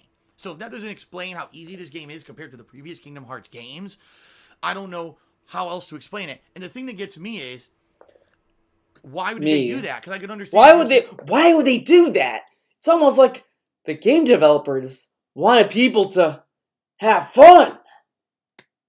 Oh, we want to make it accessible to more people. Fine, but you didn't make the game accessible. The plot is so convoluted and confusing. You bring in so many supplemental characters from all the other spin-off games from Kingdom Hearts. Even if you just played Kingdom Hearts 1 and 2, if you played 3, you have no clue what's going on. So you didn't. You made the gameplay accessible. I like how Chestnut's like rocking back and forth, like, get me out of here. He wants to leave. You didn't make the game accessible. If they really were going to make a hardcore fan service game for the fans of Kingdom Hearts, this game should have been harder. This game should have had The game should have been harder because no way at all are casuals a fan of Kingdom Hearts. No way. No way. Combat, more things that were needed to win, less crutches like the transformations and shit. It should have been harder and more difficult. And I rarely would ask for a harder game, but I can completely understand a longtime fan of Kingdom Hearts playing this and be like, what the fuck happened? Why is it so easy? I don't understand why it's... But yeah, I do remember Kingdom Hearts, like, 1, I'm going to say 1 because I played that one more than 2. Well, yeah. And I remember 1 at least having, like, being pretty easy. I don't know. Okay. So fucking easy. How can it be accessible to the masses, but then the masses don't get it because the plot makes no sense because they didn't play 7 other games? So the game itself is a walking contradiction. A walking contradiction. Well, the other thing that could also come from Kingdom Hearts 3 is that if the masses play the game, they might be so interested to play the other games. Like, I got into Metal Gear because I played Metal Gear Acid 1, and then I played Metal Gear Solid 3, then 1, then 2, then 3 again, then 1 again. I just went all over the place when I played Metal Gear, and then I finally understood it. That could happen with Kingdom Hearts. Like, they could play 3, and they may not get it, but they're like, you know what, that was a fun game. I liked it, it was pretty easy, but I liked it, so I'm gonna try the other games. That cannot happen in Dark Vidal's world. You have to be a fan when the game came out. You cannot just hop on board and then be curious to see the other games. No, you have to be either all in on when the game comes out or you're done. Okay. And I'm going to be very honest here. I don't think this game holds a candle to other RPGs that I've played recently, just for that reason. I don't really know if I would consider Kingdom Hearts 3 an RPG, though. Like, it doesn't really have a lot of elements there, other than having classes, but, I mean, it never really affects anything. I don't know. I think that Kingdom Hearts 3 is a game that, if you're a longtime fan of the series, this game ties up pretty much all the major plot points. Whether you played Chain of Memories, How do you know Birth by this? Sleep, Dream Drop, How does he know it ties everything together? He never played the other games. How does he know this? Death by Chocolate, or whatever fucking Kingdom Hearts game you've played, this game will tie up the plot lines from it. All those characters are in it, and you get all your answers. But is it satisfying to have Kingdom Hearts game you've played? This game will tie up the plot lines from it. All those characters are in it, and you get all your answers. But look at this. He holds his face for a while. I don't know why. I don't know why he's proud of this face. He was really proud of it. Is it satisfying to have to go through a super easy game to get that? I don't know. So I don't know if it's going to... Well, if you played all those games, probably, if you ask me.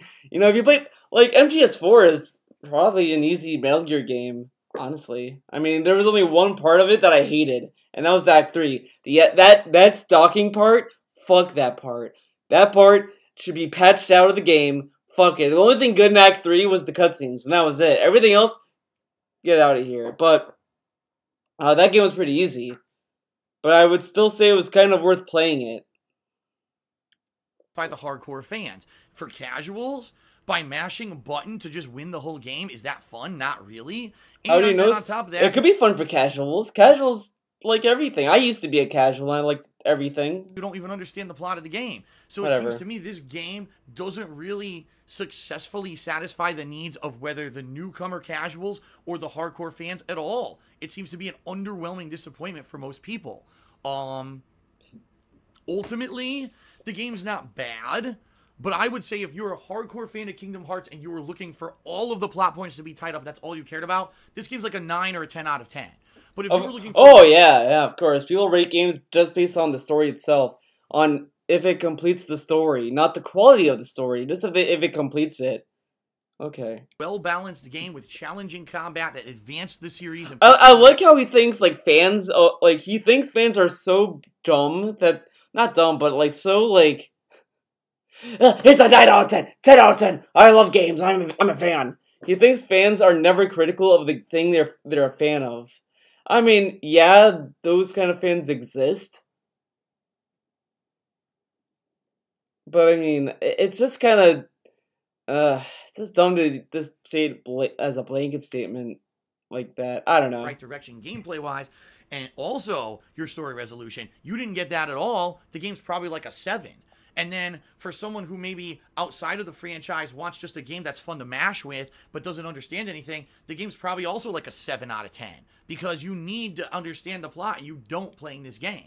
So ultimately, I would say unless you're the most hardcore fan who's been really waiting for Kingdom Hearts 3 so adamantly and you've wanted every moment of the past 13 years you've waited for the game, finally it's here and you get all your plot answers, it's like a 9 or 10 out of 10 because you finally got that culmination of what you were looking for plot-wise. But as a game with gameplay, this game doesn't hold a candle to games like Dragon Quest XI that I just played last year. Of course, Dragon Quest XI. He really loves that game. That's why he's gonna not play it ever again. Times as good as this game when it comes to gameplay. It's just this game is pathetic. If he loves Dragon Quest XI, he should try out the one that's coming up for Switch because I think they're adding content to it, but he's not gonna do it. Fuck it. And I don't understand what the hell they were thinking.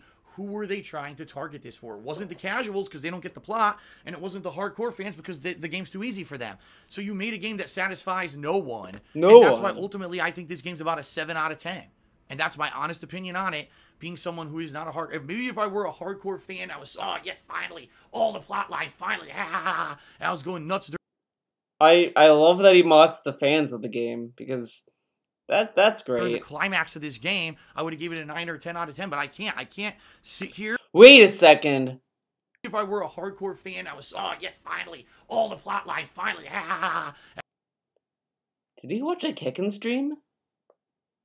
I wish I had the sound clip from that Tevin had of Kekken like doing that. Oh, I wish I had it.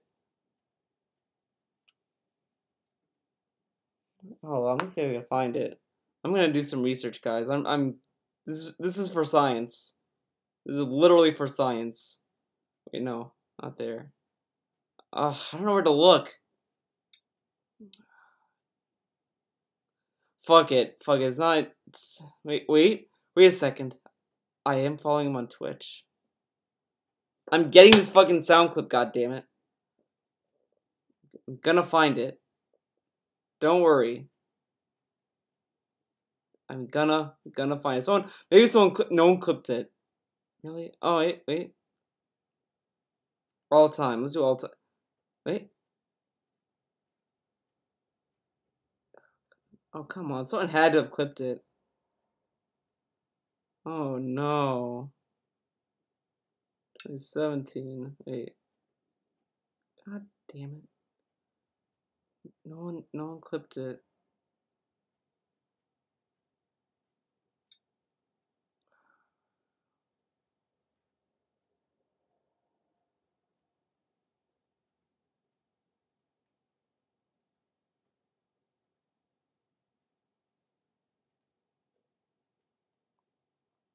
God damn it, Kekken. You fucking failed me.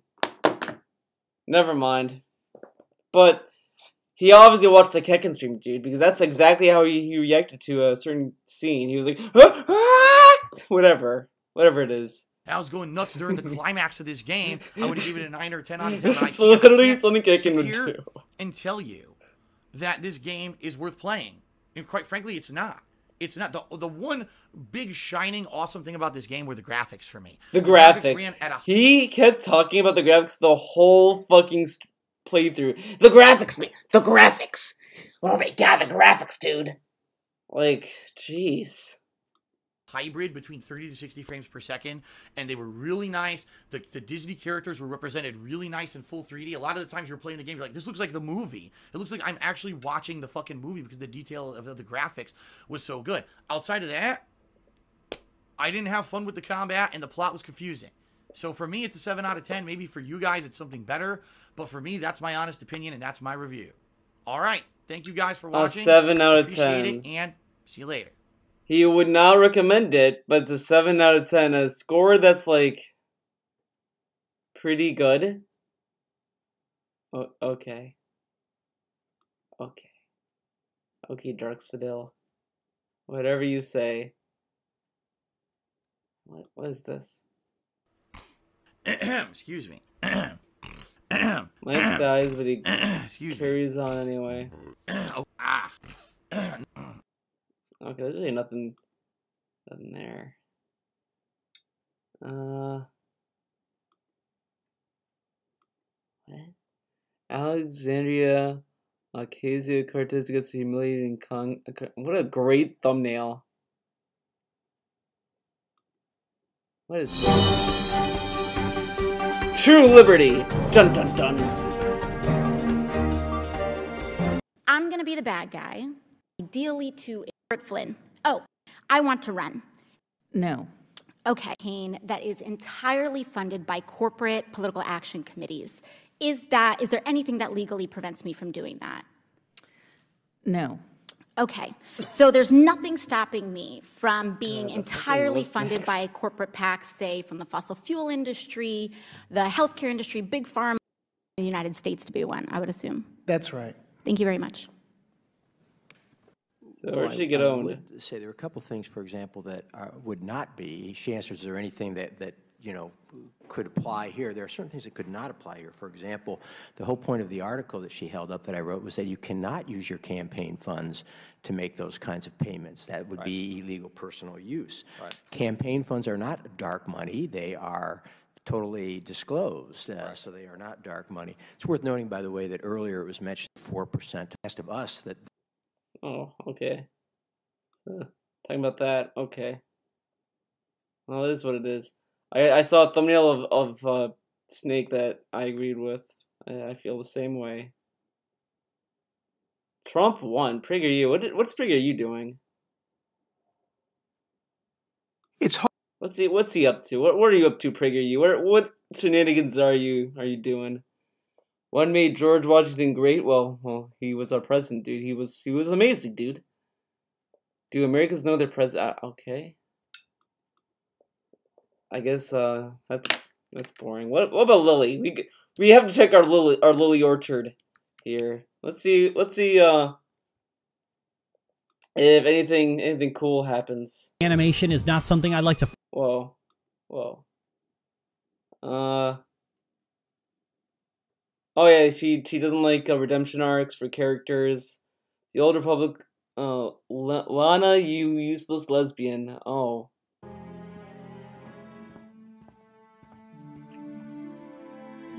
This is what the kids want to see. I had hoped we'd get to decide when and where to fight Arkan. But you're ready for this. Wish me luck. Luck has nothing to do with it. Arkan may have bested you on Asylum, but Valkorian's training changed you. You're powerful. More powerful than... Lana, you're missing the point. I'm what?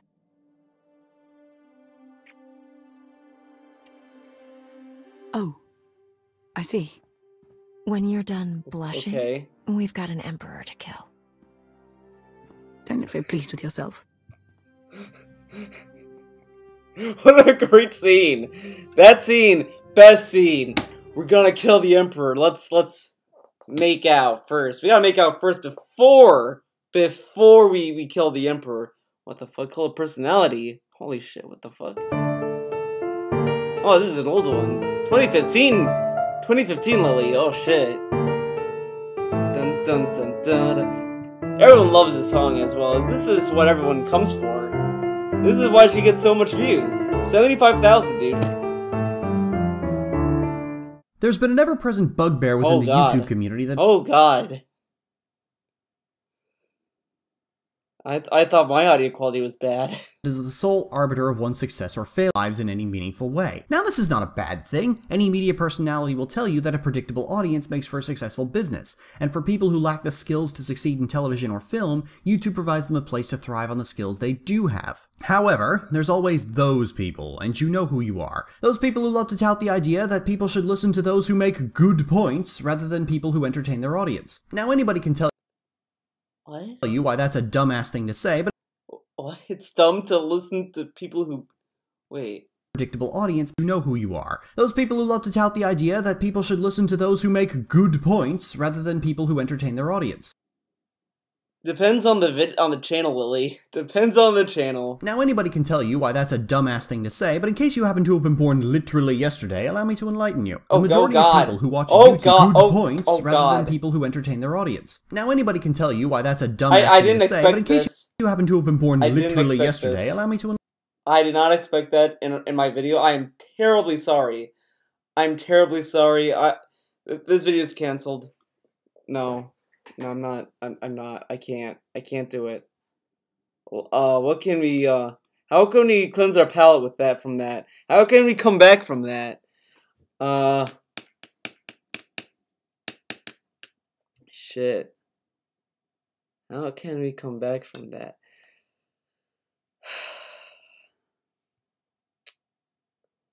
God damn, my recommended is fucked up. Look at this. Look at all this. Oh, I know what we can do. How we can cleanse our palate. We need positivity. We need someone positive. Here, watch this. I was with my best friend. It was the last movie we saw together before she moved to Connecticut, and so it was. Oh shit! Wait, what? And I actually really enjoyed Frozen. When I went and saw it, I was with my best friend.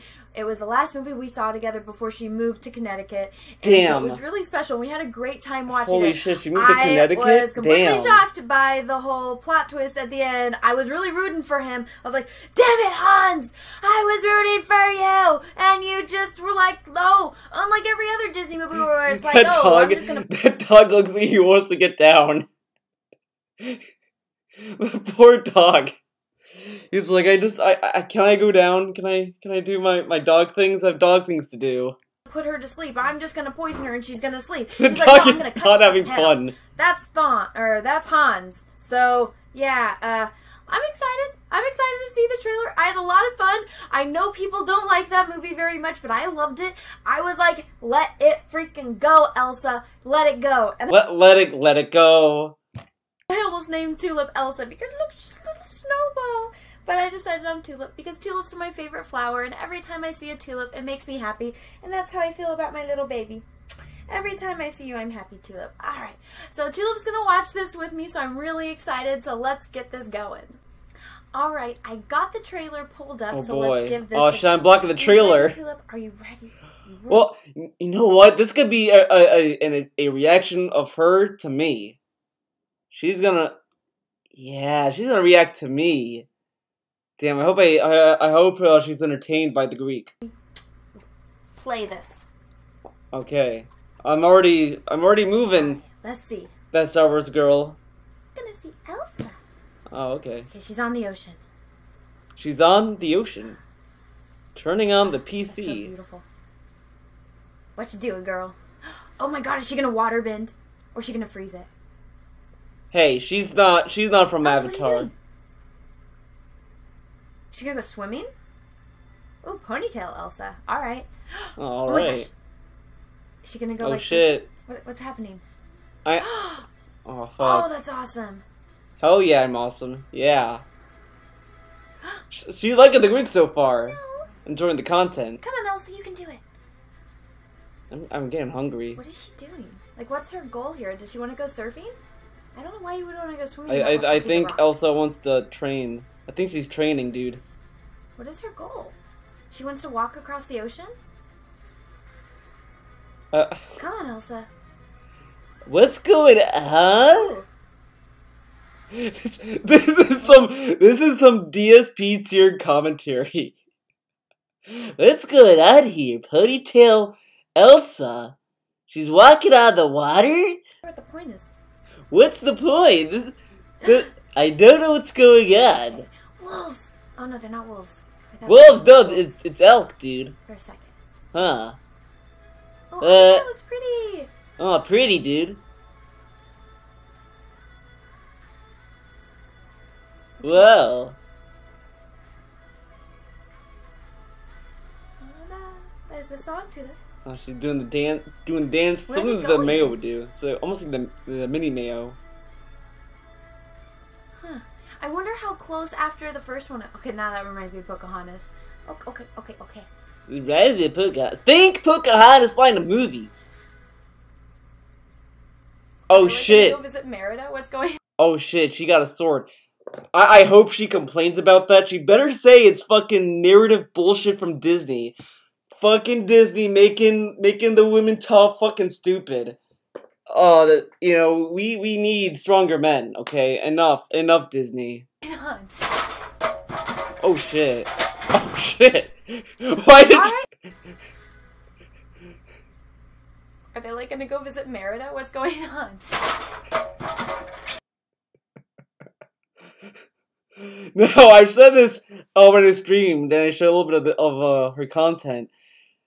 She has all this junk in the background, and she's gonna add more junk because she's gonna buy more toys. She might have a bigger problem than Darks Vidal with shit. I mean, people thought Darks Vidal was a hoarder. Ugh. Oh god. Alright, well, that actually looked really good. I have no idea what this movie is going to be about, but they're going on an adventure and they're all going to be together. So, I mean, like I said, I really liked Frozen. I know it can get a little repetitive, but I really like it. Also, Tulip wanted to go run around, so she is I knew that dog wanted to go out. I knew it. The moment I saw the dog like doing this and like this looking around, like I knew that dog wanted to let go. I mean, crazy on the floor right now. So I apologize if she makes any noise. But yeah, that looked really cool. Oh yeah. She's probably talking about like when that clutter happened. Yeah, it was the dog, not the mountain of junk that's behind her. No, that can't be it. The animation looks beautiful. Just all of the details. Actually, I never thought in a million years I would be more excited for a Frozen movie than a Star Wars movie. Whoa. But that actually it's a shift, good. dude. I'm interested. What's that noise? Interested to see Oh, it's Tulip. What more they're Fucking gonna do with Tulip. it. So, anyway, Watch guys, somewhere else. I hope you liked this video. If you did, go ahead and give it a thumbs up. If you didn't, that's okay too. And if you haven't already, go ahead and subscribe to my channel. Make sure you click that little bell. That way you get notifications when I put out other videos and also when I do live streams, because Tulip usually joins me when she's a little bit more calmer. Now I watched her streams, by the way. I watched one of them. I didn't watch all of them, but I watched one of them. And Tulip is not there. It's a black screen with her profile picture up, and I don't really like her profile picture, to be honest. But it's just that, and then she goes to websites. There's no Tulip! Dude. Liar. She's a liar. Ugh. Okay. Well, that's it for this video, everyone. I would like to thank all of you guys for watching my videos, and all that shit. There you go. Sound good? Very nice.